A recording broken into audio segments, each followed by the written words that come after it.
الحمد للہ وکفى والصلاة والسلام علی عباده الذین اصطفى خصوصا علی محمد المصطفى وعلى آلہ واصحابہ بالصدق والصفاء اما بعد فاعوذ باللہ من الشیطان الرجیم بسم اللہ الرحمن الرحیم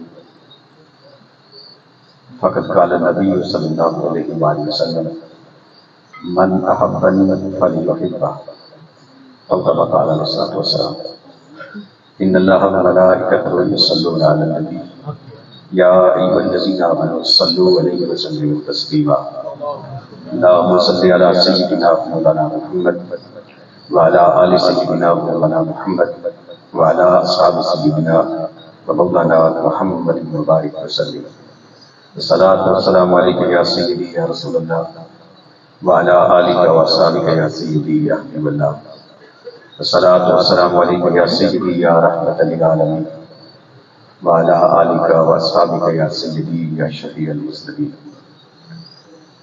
شگفتہ گلشن زہرا کا ہر گل تر ہے شگفتہ گلشن زہرا کا ہر گل تر ہے کسی میں رنگ علی اور کسی میں بو رسول حمد و صلوات کے بعد انتہائی عزت و تکریم کے لائق سادات کرام علماء کرام گرامی مرتبت حاضرین السلام علیکم ورحمۃ اللہ وبرکاتہ۔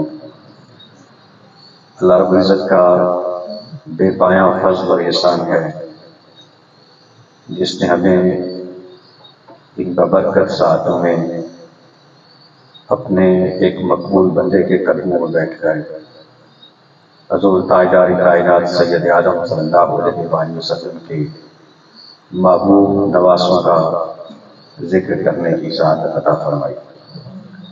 اللہ کریم کی بارگاہ میں التجا ہے کہ وہ سب کی حاضری کو اپنی بارگاہ میں قبولیت کا شرف عطا فرمائے اور اس کی برکت سے سب کو دارین کی سعادت دیں اور دارین کی خیر عطا فرمائے۔ مجھ سے پہلے حضرت علامہ پیر سید امتیاز حسین شاہ صاحب بخاری دامت برکاتہ عالیہ اہل بیت اطہار بالخصوص حضرت سیدنا امام حسن مجتبی علیہ السلام کی بارگاہ میں اپنی محبتوں کا نذرانہ پیش کر رہے تھے۔ اللہ کریم ہم سب کو اہل بیت اطہار کی محبت، عقیدت اور پیار عطا فرمائے اور ان کے پاکیزہ رستے پر چلنے کی توفیق عطا فرمائے۔ محرم الحرام کا پورا مہینہ تاجدار کائنات کے غلاموں نے اللہ کے فضل اور تاجدار کائنات کی نگاہ سے اہل بیت اطہار کے ذکر میں گزارا۔ حضرت امام علی مقام امام حسین علیہ السلام اور آپ کے رفقاء، آپ کے اعوان و انصار، آپ کے بھائیوں، آپ کے بھتیجوں کی عظمت، ان کی قربانیاں اور ان کی خدمات مختلف مقامات پر علماء نے اپنے اپنے انداز میں بیان کی۔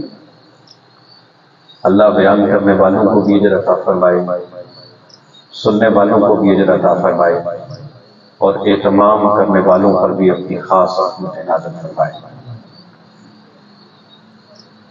ربیع الاول شریف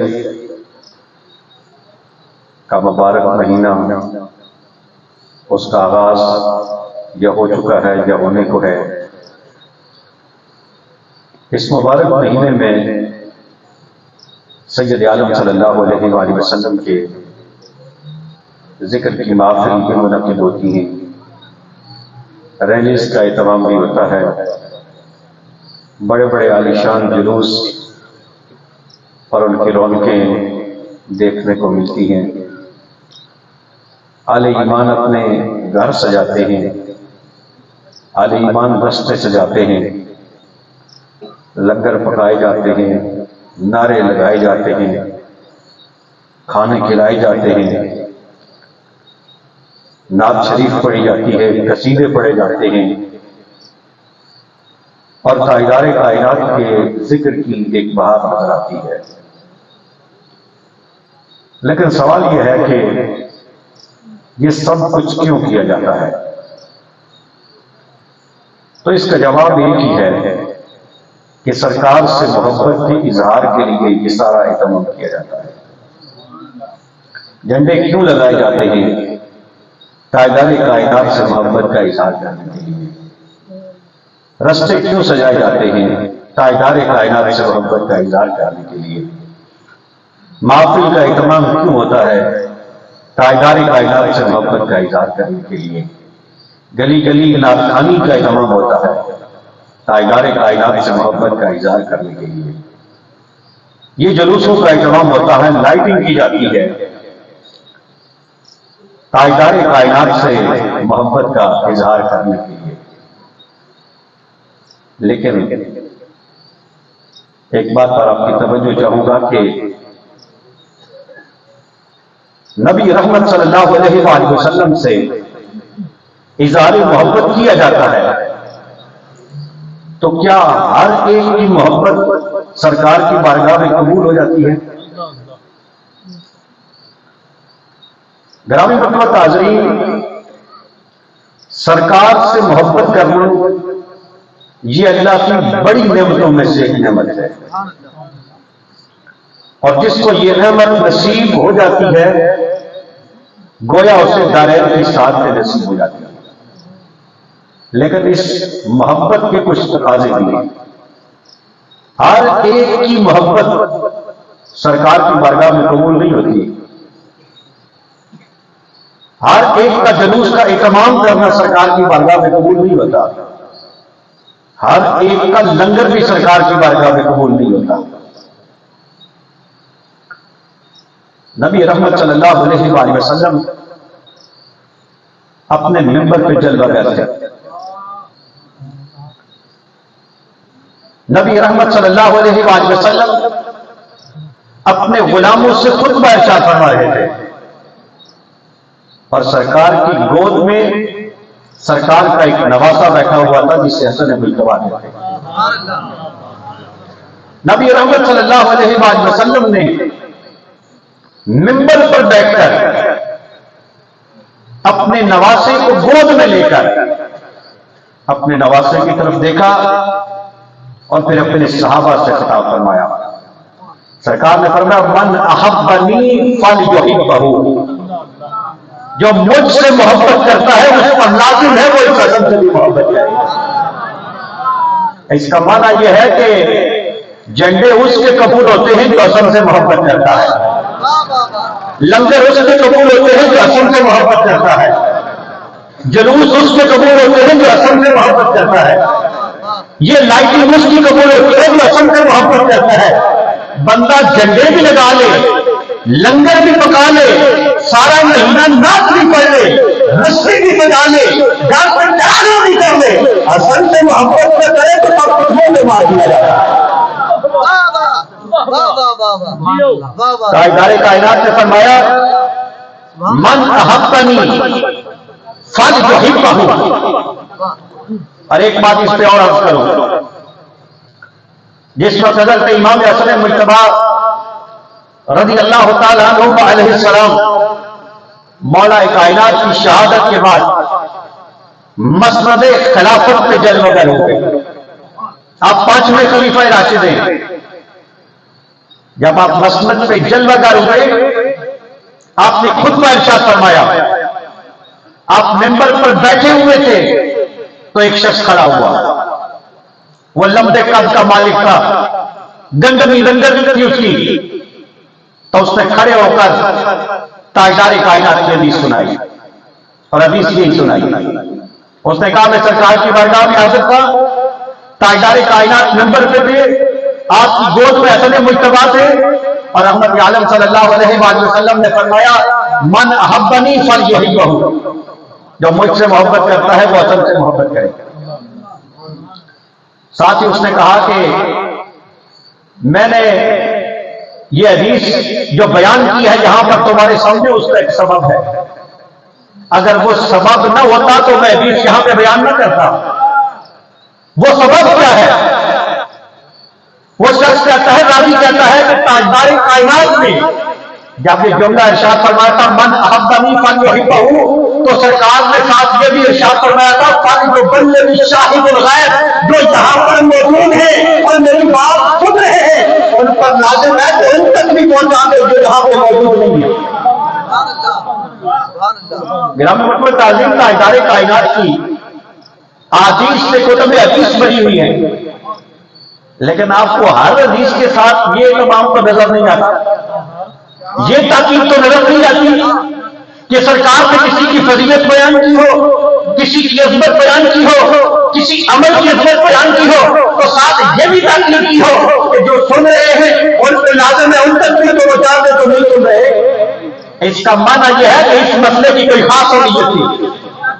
کرامت عالم صلی اللہ علیہ وآلہ وسلم نے جب یہ ارشاد فرمایا تو ساتھ تاکید بھی ارشاد فرمائی، اور سرکار نے فرمایا جو سن رہے ہیں، جو حاضر ہیں، ان پر لازم ہے کہ ان تک بھی پہنچائے جو جہاں پر موجود نہیں ہے۔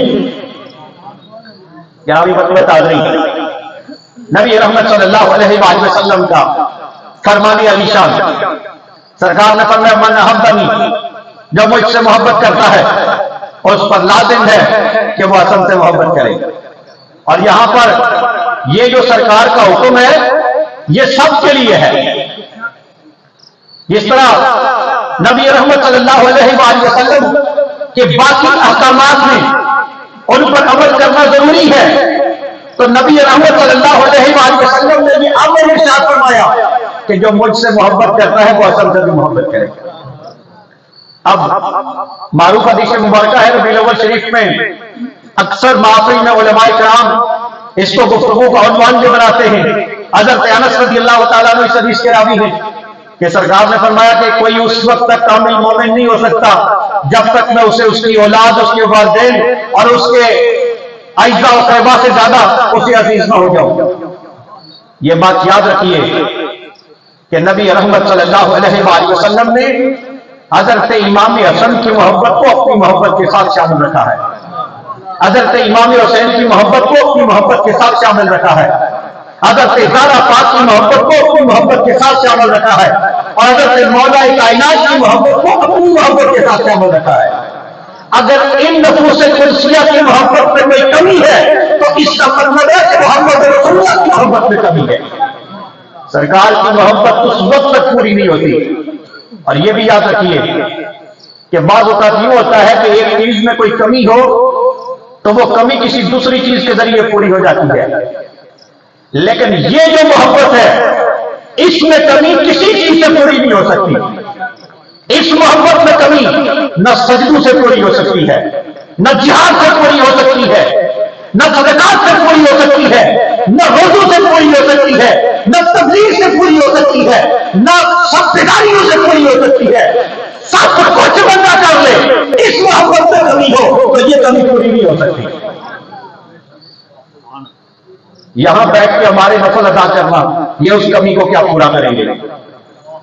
یہاں بیٹھ کے روزے رکھنا یہ اس کمی کو پورا کیا کریں گے؟ یہاں بیٹھ کے اپنی مسجد میں اپنے گجرے کو اپنے گھر میں بیٹھ کے اللہ اللہ کرنا یہ اس کمی کو کیا پورا کریں گے؟ تاجدار کائنات کو فرماتے من فمن بین الرکن والمقام فصلى وصام وهو مبغض لآل بیت محمد فمات دخل النار وما كان عليه من صلاة۔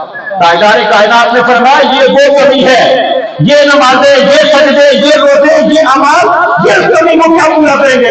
سرکار فرماتے بندہ اس ساری زندگی حرم مقدس میں گزارتے، رکن پر بیٹھ رکن اور حجر اسود کے ساتھ درمیان میں زندگی ساری گزارتے، کس طرح گزارے؟ وہاں پہ ساری زندگی گزارے، دن کو روزے رکھے، نوافل ادا کرے، قیام کرے، ساری زندگی اسی طرح گزر دے، لیکن اگر اس محبت میں کمی ہوگی، ان ہستیوں کے ساتھ ذرا برابر بھی کچھ ہوگا تو سرکار فرماتے ہیں مر جائے گا تو جنت کی خوشبو بھی نہیں سونگھ سکے گا، دوزخ کی آگ میں چلے گا۔ اس کا معنی یہ ہے کہ اگر اس محبت میں کمی ہو، یعنی حضرت سیدہ پاک کی محبت میں کمی ہو، حضرت مولا کائنات کی محبت میں کمی ہو، حضرت امام حسن مجتبی کی محبت میں کمی ہو اور حضرت امام حسین کی محبت میں کمی ہو تو اس کمی کا ازالہ کسی عبادت کے ساتھ نہیں ہو سکتا۔ گرامی محترم حاضرین، نبی رحمت صلی اللہ علیہ وآلہ وسلم نے حضرت امام حسن کے فضائل بیان کیے، حضرت امام حسین کے فضائل بیان کیے، حضرت سیدہ پاک کی، حضرت مولا کائنات کی فضائل بیان کیے. ایک حدیث پاک ابھی شاہ صاحب نے بیان کی، اس پر بھی آپ کی توجہ چاہتے ہوئے کہ سرکار نے فرمایا ان ابنی ھذا سید، سرکار نے فرمایا یہ میرا بیٹا سید ہے، میرا یہ بیٹا سردار ہے. حدیث پاک میں آتا ہے، جس پر شاہ صاحب نے بھی اشارہ کیا کہ سرکار نے فرمایا ایک وقت آئے گا امت کے دو گروہ بن جائیں گے، ان میں قتال ہوگا، خون ریزی ہوگی، اور اس خون ریزی کو روکنے کے لیے میرا یہ بیٹا اقتدار کو ٹھوکر مار دے گا اور سلو کا سبب بن جائے گا. میں ایک اور بات پر آپ کی توجہ چاہتا ہوں. سرکار نے یہ بیان کیا، ساتھ فرمایا ان ابنی ھذا سید، میرا بیٹا یہ سردار ہے، یہ سید ہے. دو گروہ ہوں گے، ان میں قتال ہوگا، لڑائی ہوگی، خون ریزی ہوگی، اسے روکنے کے لیے یہ اقتدار کو قربان کر دے گا. آپ اس حدیث کی شرح دیکھیں تو اس کی شرح میں وہ واقعہ بیان کیا جاتا ہے کہ جب حضرت امام حسن مجتبی حضرت مولا کائنات کے بعد تخت خلافت پہ جلوہ نشین ہوئے، اور ایک گروہ تھا جنہوں نے آپ کو خلیفہ ماننے سے انکار کر دیا، آپ سے جھگڑا کیا، قتال کا سلسلہ جاری رہا، جنگوں کا سلسلہ جاری رہا.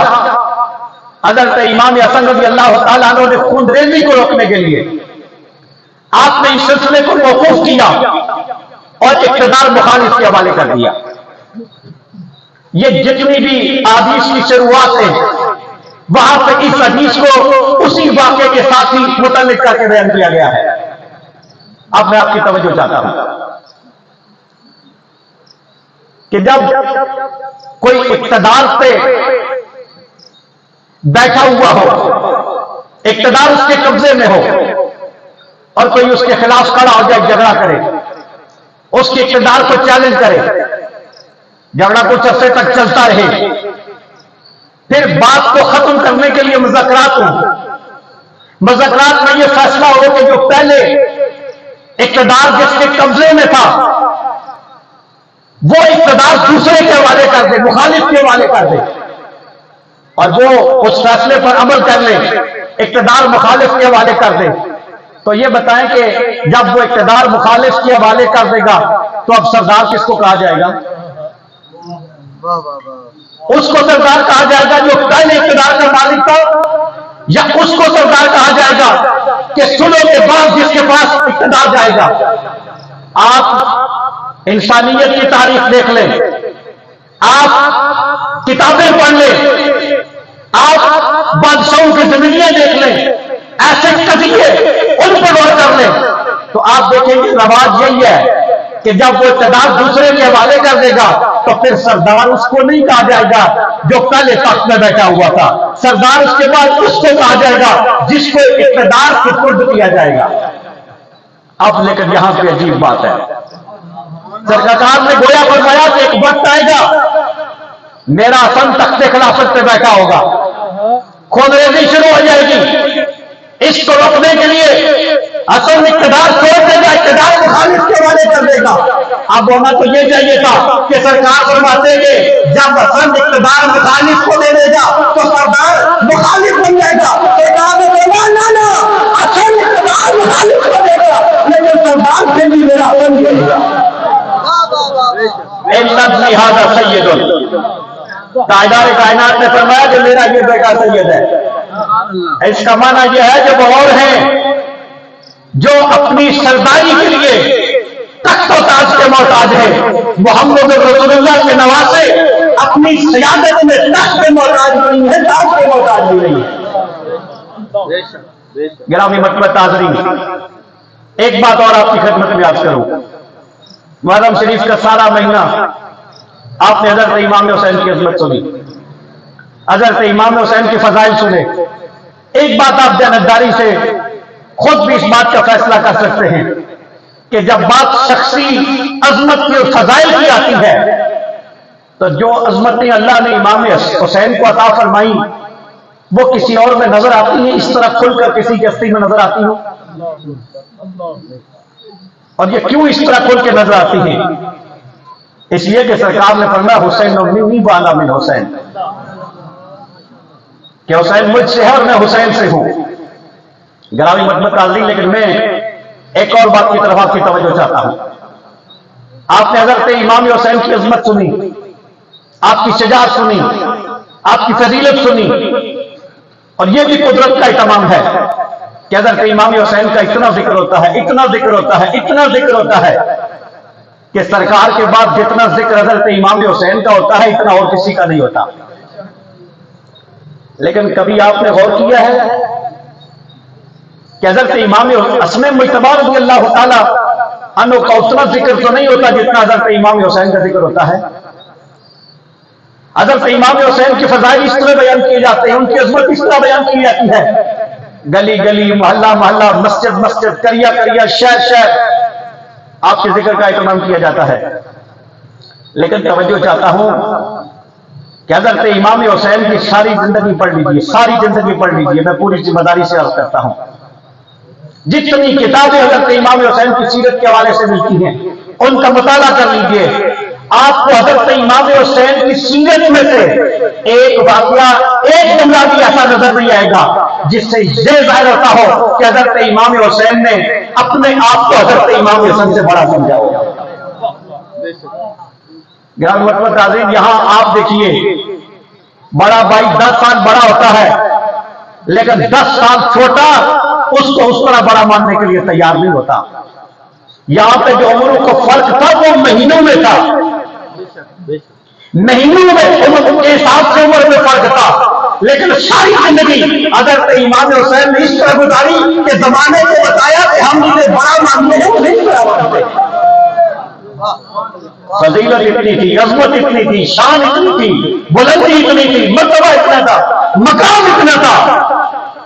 لیکن آپ نے زمانے کو بتایا کہ عظمت اللہ نے اتنی نہ رکھی ہو، پھر بھی بڑے کو بڑا مان کے اگر زندگی گزارنی ہے تو حسین کی سیرت دیکھ لو.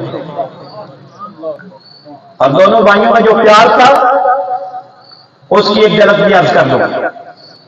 ایک دن دونوں حضرت امام حسن اور امام حسین علیہ السلام اکٹھے تھے. کسی بات پہ گفتگو چل رہی تھی تو اس میں رائے کا اختلاف پیدا ہو گیا اور تھوڑی سی دیر کے لیے ایک رنجش کی کیفیت پیدا ہو گئی. بات آگے نہیں بڑھی لیکن دونوں خاموش ہو گئے. حضرت امام حسن بھی خاموش ہو گئے، حضرت امام حسین بھی خاموش ہو گئے. جب دونوں خاموش ہوئے تو تھوڑی دیر گزری تو حضرت امام حسین علیہ السلام نے حضرت امام حسن کی بارگاہ میں عرض کی کہ آپ پہل کیجئے اور مجھے راضی کر لیجیے، اس لیے کہ آپ بڑے ہیں. تو حضرت امام حسن نے دیر نہیں کی، فوراً کھڑے ہوئے اور اپنے بھائی کو سینے سے لگا لیا. اور ساتھ حضرت امام حسین علیہ السلام سے آپ نے ارشاد فرمایا کہ اللہ نے جو قسم سے آپ کو عطا فرمائی ہے وہ آپ ہی کا حصہ ہے. تو حضرت امام حسین بھی کھڑے ہوئے اور بھائی کو سینے سے لگا کے عرض کرنے لگے کہ اللہ نے جو قسم سے آپ کو عطا فرمائی ہے وہ آپ ہی کا حصہ ہے. بس ایک لمحے میں بات ختم ہو گئی. یہ حضرت امام حسن کی سیرت ہے، یہ حضرت امام حسین کی سیرت ہے. اور حضرت امام حسن مجتبی رضی اللہ تعالیٰ عنہ حضرت امام حسین سے جو محبت کرتے ہیں ایسی محبت بھی بھائیوں کے درمیان آپ کو کم ہی ملے گی. اور حضرت امام حسین حضرت امام حسن سے جو احترام کرتے ہیں ایسا ادب اور ایسا احترام بھی آپ کو بھائیوں میں اس کی مثال بھی کم ہی ملے گی. حضرت امام حسین رضی اللہ تعالیٰ عنہ، آپ کربلا کا ذکر تو ہم بہت سنتے ہیں، بالخصوص محرم شریف کے مہینے میں، کہ کربلا میں منظر کیا تھا، حضرت سیدہ کے دل پہ بوجھ کیسا تھا، لاشیں کس طرح بکھرے ہوئے تھے. یہ 100 ہجری کی بات ہے. لیکن جس دن حضرت امام حسن کی شہادت ہوئی تھی اس دن مدینے میں بھی ایک کوہرام بپا ہوا تھا. حضرت امام حسن مجتبی رضی اللہ تعالیٰ عنہ شہید ہوئے تو اس دن بھی حضرت سیدہ زینب کے قلب پر کوئی کم بوجھ نہیں تھا. حضرت امام حسین رضی اللہ تعالی عنہ کے قلب اثر پہ کوئی کم بوجھ نہیں تھا اس دن، جس دن حضرت امام حسن مجتبی رضی اللہ تعالی عنہ کی شہادت کا واقعہ پیش آیا۔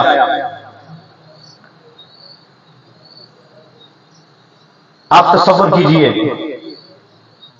کہ حضرت امام حسن مجتبی رضی اللہ تعالی عنہ کی میت جب بقیع شریف میں حضرت سیدہ پاک کے پہلو میں آپ کی قبر مبارک کو تیار کیا گیا اور وہاں پر آپ کی تدفین کا اہتمام کیا گیا،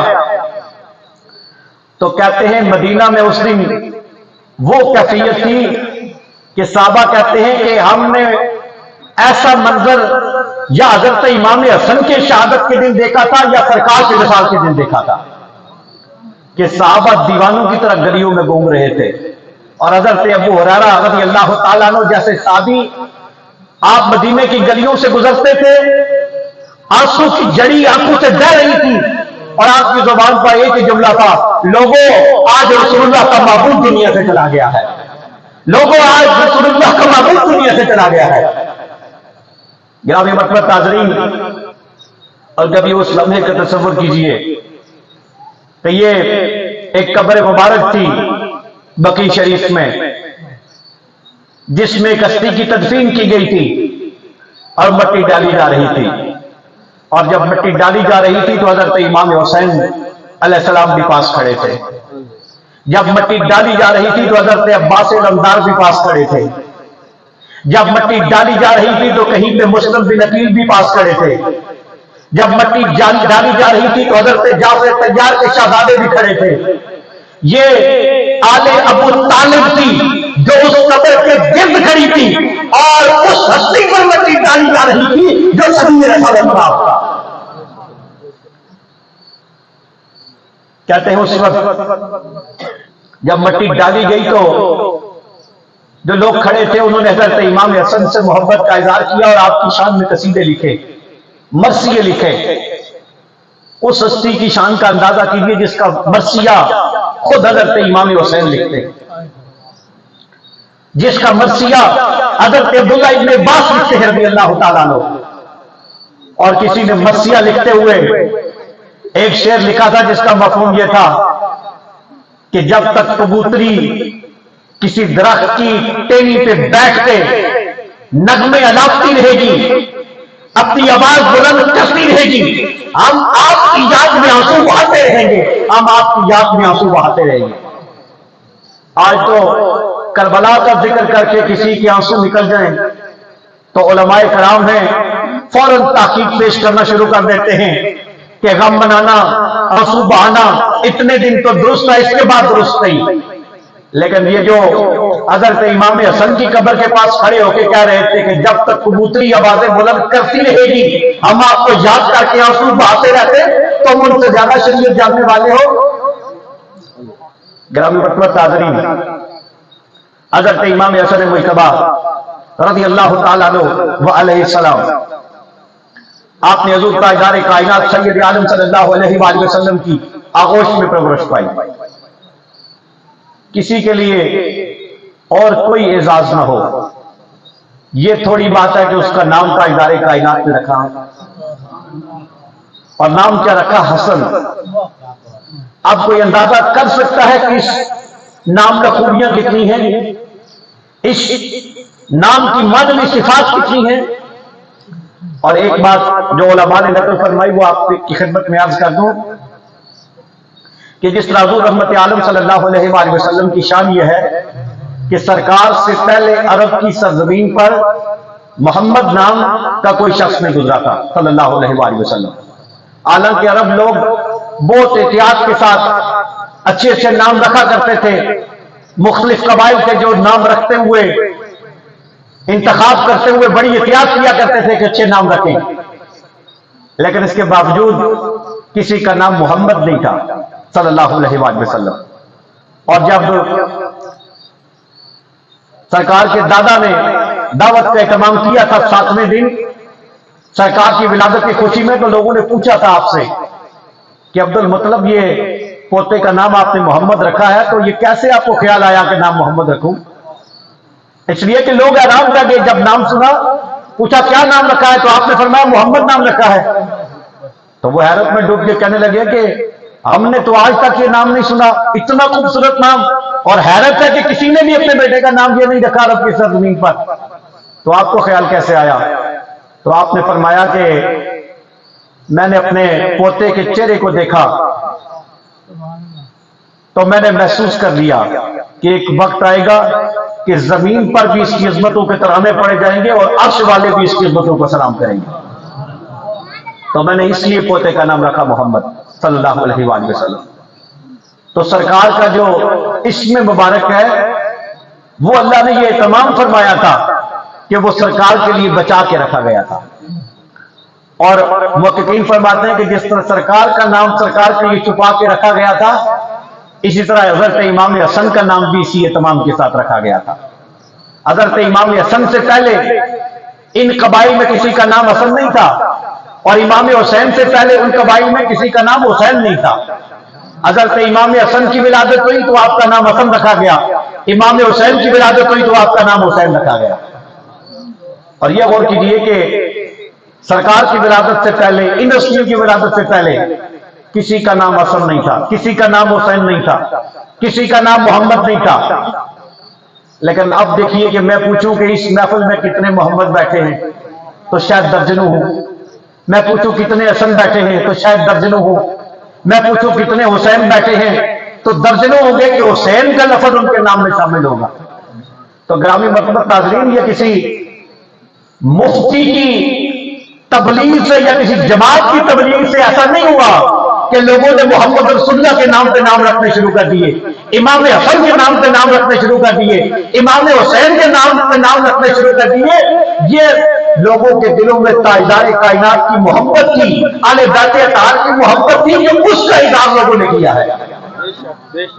اور پھر آج دن تک کبھی ایسا نہیں ہوا کہ اس پر کوئی تحریک چلائی گئی ہو کہ بیٹوں کے نام سرکار کے نام پہ رکھنے ہیں، بیٹوں کے نام مولا علی کے نام پہ رکھنے ہیں، بیٹوں کے نام امام حسن کے نام پہ رکھنے ہیں، بیٹوں کے نام امام حسین کے نام پہ رکھنے ہیں۔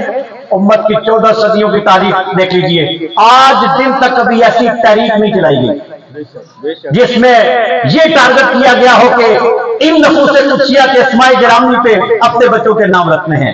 ہاں، ایسا ضرور ملے گا کہ حکومتوں کی سرپرستی میں یہ کچھ ضرور کیا گیا کہ جو مرضی ہے نام لکھ لو لیکن علی کے نام پہ نام نہ رکھو۔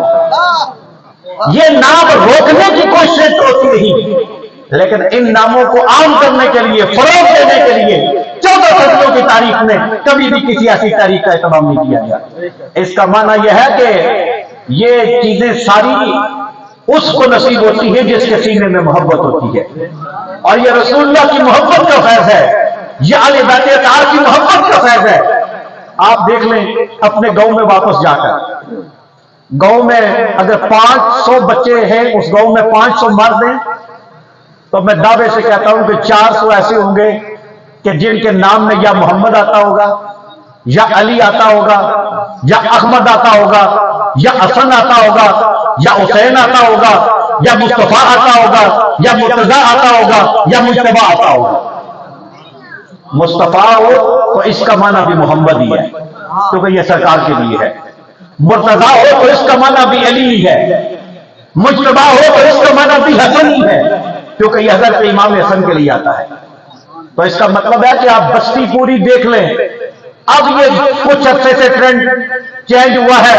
پہلے نام لوگ رکھتے تھے غلام علی، غلام حسن، غلام حسین، غلام رسول، غلام مصطفیٰ، تو یہ نام لکھ کے یہ کوئی کسی موقع کی تبلیغ سے تو یہ نام نہیں رکھے جاتے تھے، یہ لوگ ان سے اپنی غلامی کا اظہار کرتے تھے۔ غلام مصطفیٰ، غلام حسن، غلام حسین، یہ سارے وہ ہیں امت صدیوں سے جانتی تھی کہ ان کی غلامی ہے جو دنیا میں بھی عزت دیتی ہے، اخروی میں بھی عزت دیتی ہے۔ اور یہ جو ابھی ٹرینڈ چینج ہوا ہے کچھ عرصے سے، جب سے یہ ڈرامے زیادہ عام ہوئے ہیں، تو ہمارے کچھ علاقوں میں خواتین کی کوشش ہوتی ہے کہ ڈراموں والے نام رکھے جائیں، تو مرد بھی چپ کر جاتے ہیں، ٹھیک ہے فلان ڈرامے والا رکھ لو، فلان ڈرامے والا رکھ لو، لیکن پہلے نام ڈرامے والوں کے ناموں پہ نہیں رکھے جاتے تھے، اہل بیت رسول اللہ کے ناموں پہ نام رکھے جاتے تھے۔ خواتین کے نام کبھی کنیر فاطمہ کے نام پہ رکھے جاتے تھے، کبھی حضرت سیدہ عائشہ صدیقہ کے نام پہ نام رکھا جاتا تھا، کبھی ام المؤمنین حضرت خدیجہ کے نام پہ نام رکھا جاتا تھا، کبھی ام کلثوم رکھا جاتا تھا، کبھی زینب رکھا جاتا تھا، امہات المؤمنین کے اسماء کے نام رکھے جاتے تھے، سرکار کی بیٹیوں کے ناموں پہ نام رکھے جاتے تھے، اور سرکار کی اصحاب کے نام پہ نام رکھے جاتے تھے۔ اور اس کے لیے کوئی تحریک نہیں چلائی جاتی تھی، بغیر تحریک چلانے کے لوگ بیٹوں کے نام ابو بکر رکھتے تھے، عمر رکھتے تھے، عثمان رکھتے تھے۔ گرامی مرتبہ حاضرین، اس کا معنی یہ ہے کہ اس امت کی اگر آپ تاریخ دیکھیں تو ہمارے جو بزرگ تھے، آبا و اجداد تھے، وہ سرکار کی یاد سے بھی محبت کرتے تھے، سرکار کے حساب سے بھی محبت کرتے تھے، اور وہ جانتے تھے کہ توازن کیا ہے، وہ جانتے تھے کہ سرکار کی ساری خدمتوں کا احترام کرنا ضروری ہے۔ اور ایک بات عرض کر کے پھر میں بات کو سمیٹتا ہوں، آج کل چونکہ فتنوں کا دور ہے، کوئی بات کی جاتی ہے تو لوگ اپنے حساب سے اس کا معنی نکالنا شروع کر دیتے ہیں، لیکن میں آپ کے سامنے ایک سادہ سی بات رکھتا ہوں کہ اگر بندہ اس کو سمجھ لے تو بندہ فتنے سے بچ جاتا ہے۔ یہ بات یاد رکھیے کہ ہو سکتا ہے دین کے حوالے سے، تاریخ کے حوالے سے بہت ساری چیزیں ہوں جو ہمارے علم میں نہ ہوں، کل ہم کسی سے سنے تو ہماری معلومات میں اضافہ ہو سکتا ہے دین کے بارے میں، آل بیت اطہار کے فضائل کے بارے میں، واقعہ کربلا کے بارے میں، فلسفہ شہادت کے بارے میں بہت ساری باتیں ہوں جو آپ اس محرم سے پہلے آپ کے علم میں نہ ہوئی ہو۔ اس محرم میں علماء نے بیان کی، آپ نے گفتگو سنی تو آپ کے علم میں آئی۔ یہ ہو سکتا ہے کہ انسان کی معلومات میں اضافہ ہو، لیکن ایک بات اپنی جگہ پہ ہے کہ جب بندہ بات سنتا ہے تو یہ محسوس کرتا ہے کہ یہ بات نئی ہے۔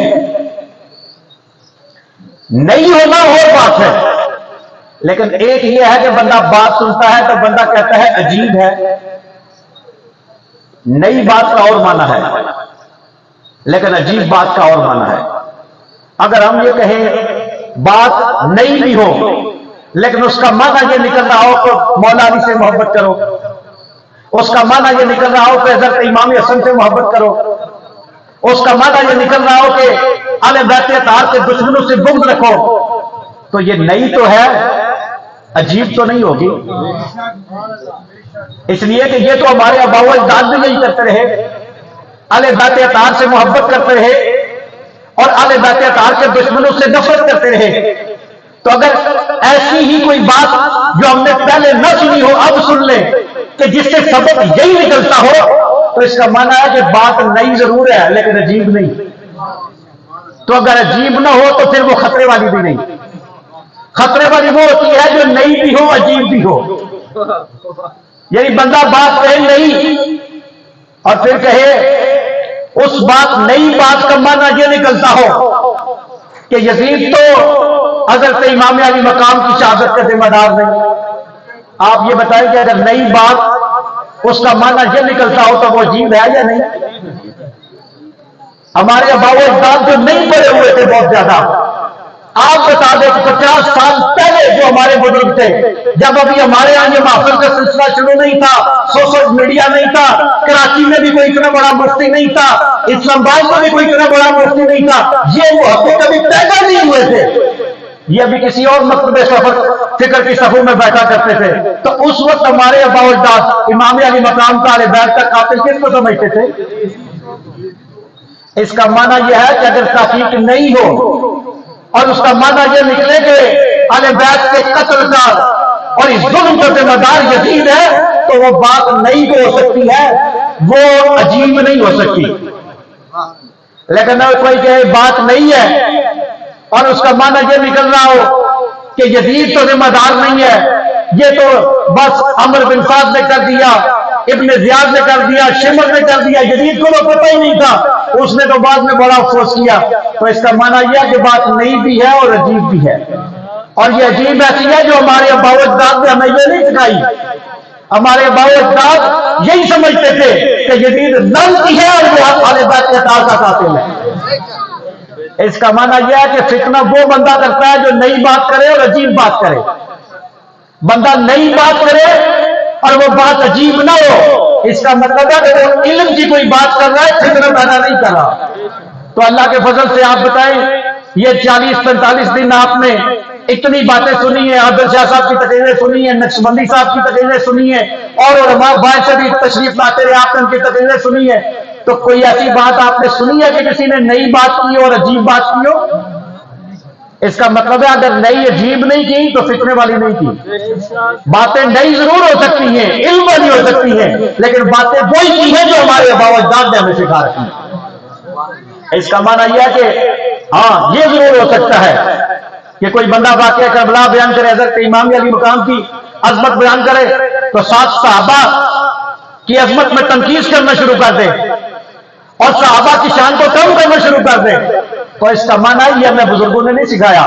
ہمارے بزرگ واقعہ کربلا بیان کرتے تھے، امام علی مقام کی عظمت بیان کرتے تھے، ان کے فضائل بیان کرتے تھے، ان کے دین پہ لعنت کیا کرتے تھے، لیکن ابو بکر عمر کی عظمت کو سلام پیش کیا کرتے تھے، حضرت عثمان غنی کی عظمت کو سلام پیش کیا کرتے تھے. اب اگر کوئی امام کی عظمت بیان کر کے یزید پہ، یزیدیوں پہ لعنت کر کے جناب ابوبکر صدیق اور صحابہ کی عظمت کو سلام پیش کرتا ہے تو بات نہیں بھی کرتا ہے تو عجیب نہیں کرتا. لیکن کوئی اہل بیت اطہار کے فضائل بیان کرے، یزیدیوں پہ لعنت کرے اور 7 صحابہ کی شان میں بھی تنقید کرنا شروع کر دے تو اس کا معنی ہے ڈنڈی مار رہا ہے. یہ ہمارے بزرگوں کا راستہ نہیں ہے. ہمارے بزرگ فضائل اہل بیت بیان کرتے ہیں لیکن وہ جانتے ہیں کہ مقام اہل بیت کیا ہے، مقام صحابہ کیا ہے. اس لیے یہ بات یاد رکھیے، جذبات میں آ کر اور کچھ لوگوں کی گھٹیا باتوں میں آ کر، ان کی گھٹیا باتیں سے ان کے رد عمل میں اگر کوئی اہل بیت کی، کوئی کمینہ اہل بیت کی عظمت میں تنقید کرتا ہے تو ہم اس میں لعنت بھیجتے ہیں. رد عمل میں ہم کسی صحابی کے بارے میں کوئی غلطی بات کرنے کا سوچ بھی نہیں سکتے، اس لیے کہ ہم صحابہ کے بھی نوکر ہیں، اہل بیت کے بھی نوکر ہیں. اللہ تعالیٰ سب پر اپنی رحمت نازل فرمائے اور سب کو دارین کی ساتھ عطا فرمائے. نبی رحمت صلی اللہ علیہ وآلہ وسلم کی آل کی بھی غلامی عطا فرمائے اور سرکار کے اصحاب کی بھی غلامی عطا فرمائے. ایک بات کیونکہ چند دن پہلے کسی جگہ پہ کسی نے بات کی تھی تو وہ میں آپ کی خدمت میں عرض کر دوں. ایک جگہ پہ میں گیا تو وہاں پہ ایک شاہ صاحب بیٹھے ہوئے تھے، تو 2-3 احباب اور بھی تھے. تو ان شاہ صاحب نے، میرا ان کے ساتھ تعارف نہیں تھا، تو انہوں نے جناب ابو ہریرہ رضی اللہ تعالیٰ عنہ کا نام لیا تو نام اس طرح لیا جس طرح بندہ کسی عام بندے کا نام لیتا ہے. تو پہلی بار جب انہوں نے نام لیا تو میں نے اتنا محسوس نہیں کیا. میں نے سمجھا کہ شاید وہ بات کر رہے ہیں تو ان کا انداز اس طرح ہے.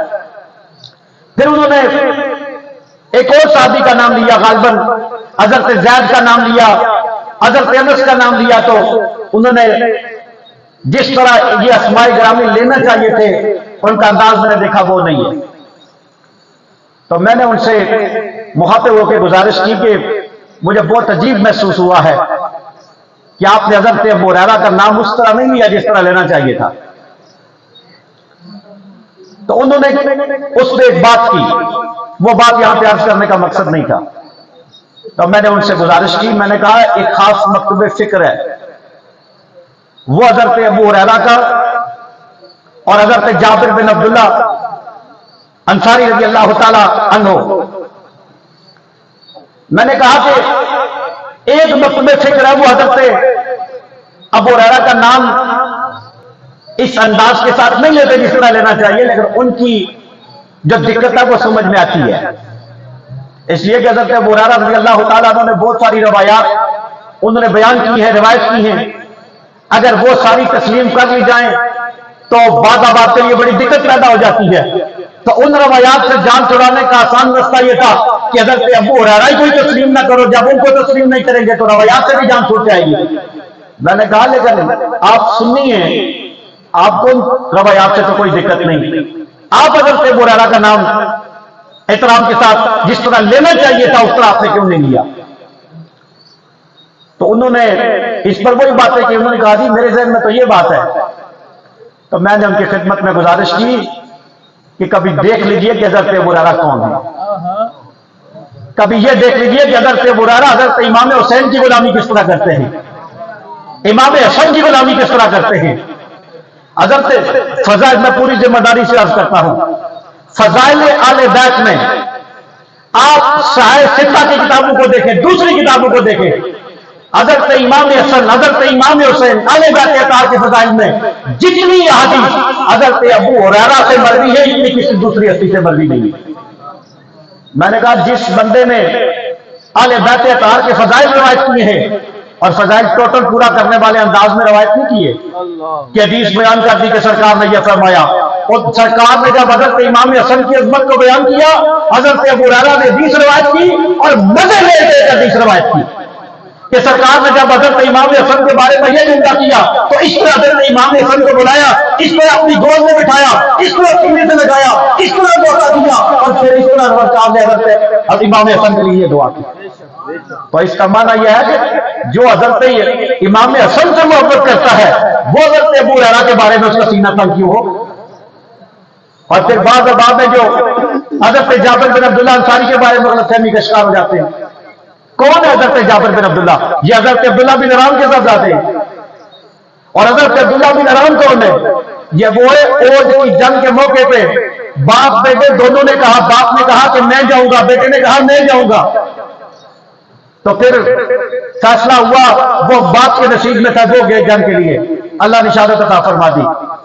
غزوہ عہد میں شہید ہونے والوں میں سے ایک حضرت عبداللہ بن حرام رضی اللہ تعالیٰ عنہ۔ اور جب سرکار واپس لوٹے تو سرکار نے حضرت جابر سے مخاطب ہو کے ارشاد فرمایا، جابر آج تک اللہ نے جس سے بھی کلام کیا ہے پردے سے کیا ہے، حجاب سے کیا ہے، لیکن تیرا باپ وہ ہے جس سے اللہ نے بغیر حجاب سے کلام کیا ہے۔ اور یہ جو مرہم شریف میں حدیث بیان کی جاتی ہے شہادت کے فضائل پر، یہ اس موقع پہ سرکار کا کلام ہے، حدیث قدسی ہے۔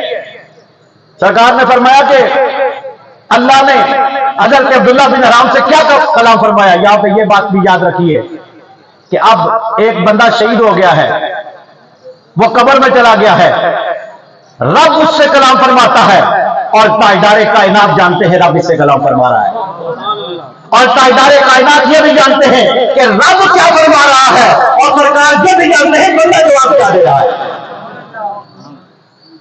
بندہ عالم برزخ میں پہنچ چکا ہے، جب کسی کی روح قبض ہو جاتی ہے اور وہاں بیٹھے وہ عالم برزخ میں چلا جاتا ہے، کسی دوسرے جہان میں چلا جاتا ہے، یہ سرکار کی شان ہے، سرکار اس جہان میں ہو تو اس جہان سے رسائی رکھتے ہیں۔ تو اس وقت سرکار فرماتے ہیں کہ اللہ نے کلام کیا، اللہ نے پوچھا حضرت عبداللہ سے بتاؤ تیری خواہش کیا ہے، تو آپ نے جواب میں عرض میں چاہتا ہوں کہ مجھے زندہ کیا جائے، میں دنیا میں جاؤں پھر تمہارے رستے میں لڑوں، پھر مارا جاؤں اس طرف مجھے قتل کر دیا جائے۔ تو رب کائنات نے فرمایا نہیں، یہ میں نے لکھ دیا ہے، جو ادھر آ جائے گا اس کو واپس نہیں کیا جائے گا۔ یہ جو شہید کی فضیلت پر حدیث بیان کی جاتی ہے یہ اس موقع کا کلام ہے۔ اب حضرت جابر کون ہے؟ حضرت جابر حضرت عبداللہ کے صاحبزادے ہیں، اور یہ وہ ہستی ہیں حضرت جابر بن عبداللہ انصاری رضی اللہ تعالیٰ عنہ کہ کئی معجزات سرکار کے ان میں حضرت جابر کا ذکر آتا ہے۔ جس طرح وہ غزوہ خندق کا معروف واقعہ ہے کہ حضرت جابر بن عبداللہ انصاری کی زوجہ نے آپ سے کہا کہ سرکار اور ساتھی سرکار کے وہ خندق کی کھدائی میں مصروف ہے، اتنے دنوں سے فاقے میں ہیں، تو گھر میں تھوڑا سا ہے تمام، آپ جائیے سرکار کی بارگاہ میں عرض کیجئے کہ وہ کچھ ساتھیوں کو لے کے آئیں اور کھانا تناول کر لیں۔ تو اس وقت حضرت جابر جاتے ہیں، سرکار سے عرض کرتے ہیں کہ کچھ ساتھیوں کو لے کے آئیں، گھر میں تھوڑا سا اہتمام ہے۔ تو سرکار نے اعلان کر دیا کہ آج کھانا سب نے جابر کے گھر کھانا ہے۔ تو حضرت جابر حیران ہو گئے، کہنے لگے میں نے تو چند بندوں کے لیے تمام تھا، سرکار نے تو سب کو ہی اعلان کر دیا۔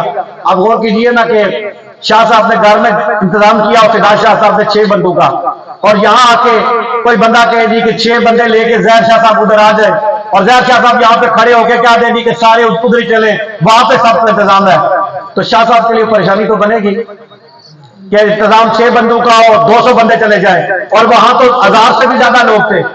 تو سرکار نے اعلان کیا کھانا سب کا جابر کے گھر میں ہوگا۔ جابر گھر جاتے ہیں، زوجہ سے بات کرتے ہیں کہ وہاں پہ میں نے یہ کہا تھا، سرکار نے یہ اعلان کر دیا ہے۔ تو وہ زوجہ بھی سرکار کی صحابیہ تھی، پریشان ہوئی، کہنے لگی آپ بتائیے آپ نے کیا کہا تھا؟ تو حضرت جابر نے کہا میں نے تو چند بندوں کا کہا تھا۔ تو زوجہ کہنے لگی چند کی ذمہ داری ہماری ہے، باقی کا اعلان سرکار نے کیا ہے، ذمہ دار بھی سرکار ہے۔ اب جب سرکار تشریف لے گئے تو سرکار نے فرمایا کہ ہانڈی سے بھی ڈھکن نہیں اٹھانا اور آٹا بھی ڈھک کے رکھنا ہے. 10 لوگ آتے گئے, روٹیاں پکاتے جاؤ, بٹھا کے کھلاتے جاؤ, نہ آٹا ختم ہوگا نہ سالن ختم ہوگا. جابر کہتے ہیں سب نے کھانا کھا لیا, آٹا بھی تھا اور سالن بھی تھا. یہ وہ جابر بن عبداللہ ہے. اور چونکہ حضرت جابر کے جب والد شہید ہوئے تو اس وقت آپ بھی کم سن تھے, آپ کی بہنیں بھی تھیں اور آپ پہ قرضہ بھی تھا بہت. تو آپ سرکار کی بارگاہ میں حاضر ہوئے جب کھجوروں کی فصل تیار ہوئی. سرکار کی بارگاہ میں عرض کی کہ کھجوروں کی فصل تیار ہو گئی ہے, لیکن فصل بھی اچھی ہوئی ہے لیکن قرضہ بھی بہت دینا ہے. تو سب جتنے بھی قرض لینے والے ہیں جنہوں نے تقاضا کیا ہوا ہے, ان کا خیال یہ ہے کہ وہ تقاضا کریں گے تو سب قرضہ وصول کریں گے, لیکن کھجور اتنی نہیں ہے کہ سب کا قرضہ ادا ہو سکے. تو وہ سختی کریں گے. آپ اگر مہربانی فرمائیں آ کے وہاں پہ بیٹھ جائیں میرے گھر میں, تو آپ کو دیکھ کے وہ لوگ اتنی سختی نہیں کریں گے اور میرے لیے سہولت ہو جائے گی. تو سرکار نے فرمایا جابر تم چلو, کھجور کی جو مختلف اقسام کی کھجور ہے ان کو علیحدہ علیحدہ کر کے ان کے ڈھیر بنا دو, لیکن جب تک میں نہ ہوں کھجوریں تول کے کسی کو دینی نہیں. میں آؤں تو پھر یہ سلسلہ شروع کرنا ہے. آپ جب سرکار تشریف لے گئے تو جب وہ جو لوگ قرض وصول کرنے کے لیے آئے ہوئے تھے انہوں نے جب دیکھا کہ اب سرکار آ گئے, اب تو ہمیں ضرور ملے گا, تو انہوں نے تقاضے میں اور شدت کر دی. تو سرکار ایک ڈیر کے پاس بیٹھے, جتنا کسی کا قرض بنتا تھا اس حساب سے کھجوریں تول کے لوگوں کو دینا شروع کی. جابر کہتے ہیں کہ سب کا قرضہ ادا ہو گیا, ڈیر اسی طرح رہا. یہ وہ حضرت جابر بن عبداللہ ہے رضی اللہ تعالیٰ. اور اہل بیت اطہار سے تعلق کتنا ہے, سرکار کی بارگاہ میں حاضر تھے تو سرکار نے فرمایا کہ جابر یہ جو میرا بیٹا حسین ہے اللہ تعالیٰ اس کو بیٹا عطا کرے گا جس کا نام ہوگا علی. اس علی کو اللہ ایک بیٹا عطا کرے گا جس کا نام ہوگا محمد. جابر تیری ملاقات اس محمد سے ہوگی, حضرت امام محمد باقر علیہ السلام. اور آپ نے فرمایا کہ جابر تو اس محمد سے جب ملے گا تو اس کو میرا سلام کہنا. آپ دیکھیے حضرت جابر نبی رحمت صلی اللہ علیہ وآلہ وسلم کے ساتھ رہتے ہیں, سرکار کا وصال ہوتا ہے, حضرت امام حسین رضی اللہ تعالی عنہ کا وصال ہوتا ہے, حضرت امام زین العابدین کے گھر میں امام محمد باقر پیدا ہوتے ہیں. امام محمد باقر کے ساتھ آپ کی ملاقات ہوتی ہے, چند سال عمر ہوتی ہے امام محمد باقر کی. تو جب ملاقات ہوئی حضرت جابر بن عبداللہ انصاری نے امام محمد باقر کو جب دیکھا تو ان کی بارگاہ میں تاجدار کائنات کا سلام پیش کیا کہ اے محمد بن علی بن حسین, آپ کو آپ کے نانا جان محمد رسول اللہ سلام کہتے ہیں. آپ دیکھیے کہ حضرت جابر کی عظمت دیکھیے, حضرت محمد باقر کی عظمت دیکھیے, اور تاجدار کائنات کی حضرت امام محمد باقر سے شفقت دیکھیے. اور ایک بات اور بھی عرض کروں, یہ جو حضرت جابر بن عبداللہ انصاری رضی اللہ تعالیٰ عنہ یہ واقعہ کربلا کے وقت حیات تھے, اور حضرت امام علی مقام رضی اللہ تعالیٰ عنہ جس وقت کربلا میں شہید ہوئے اس وقت حضرت جابر بن عبداللہ انصاری مدینہ طیبہ میں تھے. اور جب حضرت امام حسین کی شہادت کی خبر حضرت جابر بن عبداللہ انصاری رضی اللہ تعالیٰ عنہ کو ملی تو آپ نے مدینہ طیبہ سے رخت سفر باندھا اور کربلا شریف میں حضرت امام علی مقام کی قبر مبارک پر حاضری کے لیے حاضر ہوئے. سب سے پہلا شخص جو حضرت امام علی مقام کے روضہ اطہر کی قبر مبارک کی حاضری کے لیے مدینہ سے چل کے کربلا پہنچا وہ کوئی اور نہیں تھا, وہ تاجدار کائنات کے ساتھ حضرت جابر بن عبداللہ تھے. بڑھاپے کے عالم میں آپ تشریف لے گئے. عطیہ اوفی نے اس روایت کو نقل کیا ہے, اور جس دن آپ کربلا میں پہنچے اس دن 20 صفر کی تاریخ تھی. 20 صفر کو آپ کربلا پہنچے اور آپ نے حضرت امام علی مقام رضی اللہ تعالی عنہ کی قبر مبارک پہ حاضری کا شرف حاصل کیا.